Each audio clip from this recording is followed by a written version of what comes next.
SK의 핫한 소식을 전문가의 시선으로 깊이 있게 이야기해보는 잉크데스크 톡톡. 안녕하세요. 기업 스토리텔러 고영경입니다. 오늘 두 분 전문가분들을 모셨는데요. 임팩트 있는 자기소개 한마디씩 부탁드립니다. 저는 임팩트는 없습니다만 박종훈의 지식 한방 박종훈입니다. 제 인사법이 있으니까. 안녕하세요. 경제 읽어주는 남자 김광석입니다. 이렇게까지 해야 되나요? 좀 다르시네요. 잘 나가는 유튜버분들은 벌써 자기 인사법부터 다른데 벌써 밀리기 시작하는데 안 되겠어요. 박종훈입니다. 이렇게. 오늘의 주제를 제가 좀 말씀을 드리겠는데요. 유튜버스럽게 저도 한번 시작을 해보겠습니다. 네. 뭐 이런 거, 이런 거 하면 이게 딱 떠오르는 만화 있잖아요. 드래곤볼. 예, 드래곤볼의 이제 이 에너지. 예, 그래서 오늘의 주제는 에너지입니다. 에너지. 에너지는 SK그룹의 주력 사업이기도 하고요. 전 세계에 관심이 핫한 그런 섹터이기도 하죠. 최근에 SK가 이 비즈니스 포트폴리오 리밸런싱을 하고 있는데 어떻게 변화하고 있고 또 미래 전망이 어떤지 날카롭고 예리하고 인사이트 있는 이야기들을 진행해 보도록 하겠습니다. 최근 글로벌 에너지 기업들이 미래 성장을 위해서 덩치를 키우고 있는데요. 이 에너지 분야의 M&A에 대해서 어떻게 생각하시는지. 원래 M&A가 많이 벌어지는 곳, 이곳이 진짜 앞으로 가장 발전할 곳들이거든요. 사실 에너지 분야에서 지금 이렇게 M&A가 활발하게 진행된다는 것 자체가 앞으로 세계 경제에서 에너지 산업이 얼마나 중요한 역할을 하고 있는지를 보여주는 아주 중요한 단면이라고 생각합니다. 저도 그 부분 굉장히 공감이 되는데요. 이 에너지 분야의 성공적인 모델을 창출하려면 잠깐 투자하고 소액 투자하고 하는 게 아닙니다. 대규모 투자 자금을 장기간 진행을 해야 되는 것이기 때문에 쉽사리 전개될 수 없는 영역인데 이런 현상은 정말 에너지가 답이다 하는 움직임이 대대적으로 일어나는 거라고 볼 수 있겠고요. 통계적으로도 보면 23년 한 해 동안 에너지 부문에서 글로벌 M&A가 이루어진 건수가 1135건, 규모로 보면 3,800억 달러가 넘습니다. 그러니까 전년도보다도 이렇게 크게 증가하고 있는 흐름이고 규모나 양적으로도 상당하기 때문에 정말 이 에너지 산업에서 왜 이렇게 지각 변동이 일어나고 있는지를 더 심층적으로 들여다봐야 될 그런 시점 아닌가 생각이 됩니다. 에너지 혁명이 일어나고 있을 때 가장 중요한 건 이 포트폴리오를 하나로 가져가다가는 정말 기업이 큰 위험에 처할 수도 있고 나중에 뜨는 산업을 뒤따라하지 못할 수도 있거든요. 이 때문에 많은 에너지 기업들이 지금 그 어느 때보다도 M&A에 사활을 걸고 있는 거고 그게 에너지 혁명을 지금 가속화시키는 원인도 됩니다. 이 외연을 확장하려는 글로벌 에너지 기업들의 이 M&A 사례 몇 개를 좀 가져와 봤습니다. 지난 6월 달에 굉장히 따끈따끈한 M&A인데요. 시가총액 기준으로는 세계 4위 업체가 이제 쉘입니다. 쉘이 싱가포르의 LNG 기업 파빌리온 에너지를 인수한다고 발표를 했어요. 세계 2위의 에너지 기업 미국의 엑선모빌이 작년에 초대형 딜을 또 성사를 시킨 게 있습니다. 파이오니어 내추럴 리소스라고 하는 기업인데요. 우리 돈으로 하면 82조 원을 한 방에 털어놓은 거예요. 야, 진짜 엄청나군요. 글로벌 에너지 시장이 얼마나 큰가 여기에 대해서 도표를 하나 준비를 해봤습니다. 한번 같이 보시죠. 2022년 글로벌 에너지 시장 규모가 647억 달러인데요. 2027년까지 1,056억 달러로 63.2% 증가할 것으로 예상이 되고 있습니다. 에너지가 핵심 권력에 부상하게 되고 있는 징후들이 또 나타나지 않을까 싶은데요. 이제 에너지가 얼마나 중요한지를 빅테크 산업의 리더들이 깨달았거든요. 그중에서 워렌 버핏, 이 사람이 정말 대단한 게 최근에 워렌 버핏이 애플의 주식 갖고 있던 거에 절반을 넘게 팔았습니다. 맞습니다.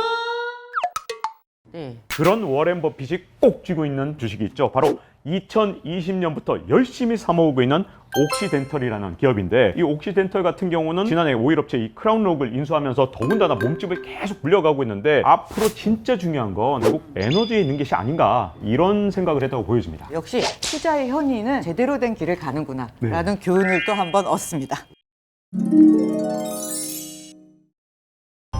그야말로 글로벌 에너지 공룡들의 전쟁은 시작됐고 M&A 전쟁은 더 격화되고 있는 상황입니다. 그 가운데에서 한국 기업에게도 주목할 만한 소식이 전해졌는데요. 바로 SK이노베이션과 SKENS가 합병을 했다라는 소식이 전해졌습니다. 혹시 그 뉴스 보셨죠? 네, 그럼요.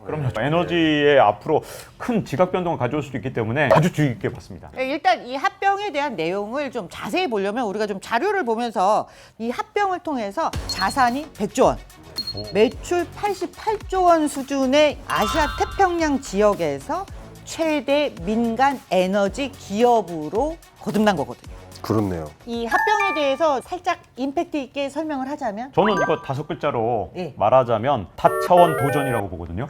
왜냐하면 다차원 도전. 그동안 에너지에 대해서 우리가 선형으로 봤습니다. 아, 이건 진짜 선형으로 쫙 변한다고 이렇게 생각을 했는데 이제 생각들이 많이 바뀌었거든요. 좀 늦었죠. 저 사실 처음에는 제가 그 얘기를 했다가 얼마나 욕먹은지 몰라요. 왜냐하면 배터리에 이제 올인하셨던 분들, 이런 분들은 굉장히 분노하시더라고요. 근데 앞으로의 에너지는 배터리가 막 죽거나 그러지 않습니다. 제가 보기에는 수많은 에너지들이 융합적으로 도약을 하는 그런 시대로 온다고 보는데, 이 과정에서 여러 에너지들이 서로 보완을 할 겁니다. 그래서 석유나 이런 LNG 같은 화석 에너지뿐만 아니라 소형 원자로 SMR 같은 경우도 굉장히 중요하다고 보고요. 이 간헐성을 넘기 위해서 배터리, 특히 에너지 저장 장치 ESS 굉장히 중요하고요. ESS가 또 단가가 워낙 비싸니까 여기에 수소 에너지가 얼마나 중요하냐, 이걸 또 따져봐야 되는데, 그런 측면에서 M&A를 해서 이 모든 사업군을 하나로 좀 망라하는 거, 이게 굉장히 중요한 도전이라고 봐요. 어떻게 될 것인가는 저도 좀 지켜봐야 된다고 보지만 이 도전 자체는 앞으로 필요한 도전이었다고 보는데, 문제는 에너지 시장이라는 게 워낙 빠르게 변하고 있다 보니까 과연 이 합병을 통해서 어떤 시너지를 내느냐, 앞으로 또 숙제도 많이 남아있다고 봅니다. 이것을 이제 하나의 중요한 도전이라고 생각을 하시는 거고요. 네. 또 교수님은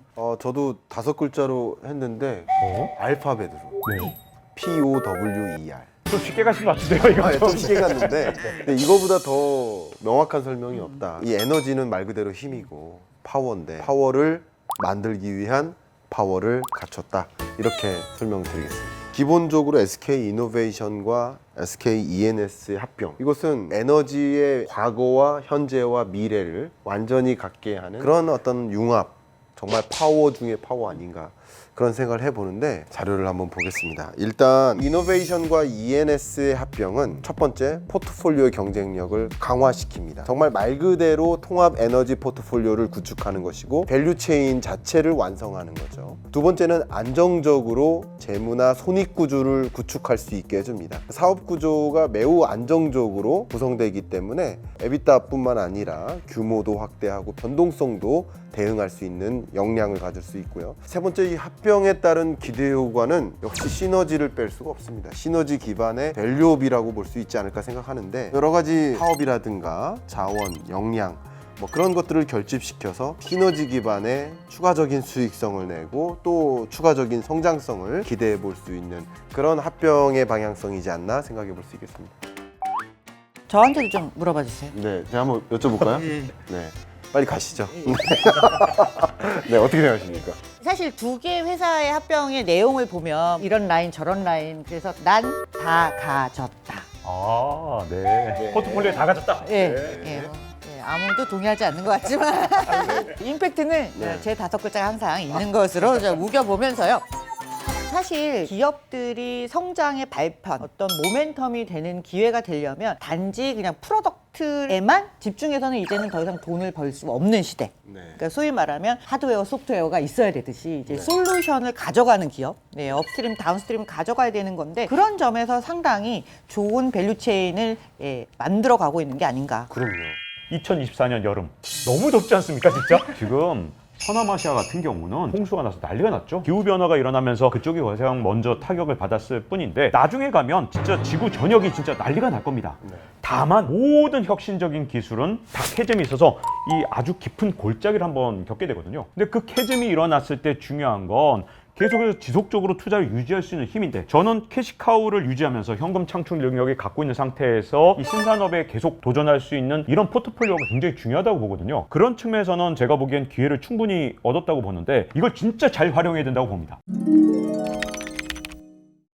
왜냐하면 캐즘이 왔을 때 포기하는 기업도 있고, 또 캐즘이 왔을 때 이것 때문에 다시는 투자하지 않겠다, 이런 경우도 되게 많아요. 근데 제가 보기에 앞으로의 미래는 우리 인류가 이런 이상기후를 계속 버텨낼 수가 없습니다. 보나마나 캐즘 몇 년이 지나고 나면 다시 한번 뛸 텐데, 그때까지 힘을 축적해서 계속 혁신을 하고 준비를 해뒀다가 다시 점프를 할 때 진짜 그 점프에 동참할 수 있으려면 지금부터 그 실탄과 그리고 투자, 혁신, 이런 노력들이 동시에 진행돼야 된다고 보는데, 이번에 이제 합병을 통해서 그런 것들이 가능해진다면 정말 놀라운 도약의 발판이 될 수 있지 않겠느냐, 이런 생각을 해봅니다. 거기에 하나 더 하고 싶습니다. M&A는 단순히 그냥 시너지와 규모 경제를 확보하고 수익성을 안정적으로 구성하는 그것을 넘어서 모든 움직임은 결국 무엇으로 귀결될까요? SK 주식회사, 이 지주회사의 기업가치 재고로 연결된다는 계산을 해볼 수 있을 것 같아요. 이게 숫자적으로 좀 생각을 해보겠습니다. 재편 과정이 끝나면요. 그럼 SK 주식회사의 SK 이노베이션 지분율이 종전 36.2%였는데 55.9%로 올라갑니다. 과반 이상으로 늘어나는 게 또 핵심인 거예요. 그래서 기업 가치로 연결될 수밖에 없겠다 이런 생각을 해보겠습니다. 결국은 우리가 어떤 경영 전략상의 선택, 경영상의 선택을 한다는 것은 기업의 궁극적인 가치를 높이기 위한 것이니까 그러면 글로벌한 유수의 그런 신용평가사들이 볼 때는 대체로 이런 인수합병들을 어떻게 평가하고 있는지 뭐 안 좋게 보는 인수합병들도 많이 있지 않습니까? 그렇죠. 근데 이 신용평가사들 평가를 보니까 굉장히 긍정적으로 보더라고요. 신용평가사들이 사실 합병에 대해서 이렇게 좋게 의견을 내는 경우가 그렇게 많지는 않기 때문에 이번에 어쨌든 재무적 안정성을 확실하게 좀 더 확보하는 길은 아니었을까 이런 생각이 좀 듭니다. 자, 드디어 마무리할 시간이 됐습니다. 오늘 수련 소감 어떠신지 부탁드립니다. 저희가 합병해야 될 것 같다. 시너지가 너무 많다. 정말 많이 배웠습니다. 그래서 오늘을 계기로 이게 1편이잖아요. 네. 360편까지 가도록 하겠습니다. 저는 오늘 방송하면서 정말 즐거웠거든요. 정말 유익한 시간이 저한테도 된 것 같습니다. 두 분이 보여주신 정말 예리하고 날카로운 통찰력과 의미들이 이걸 시청하시는 여러분에게도 잘 전달되었으면 하는 바람입니다. 지금까지 잉크데스크 톡톡이었습니다.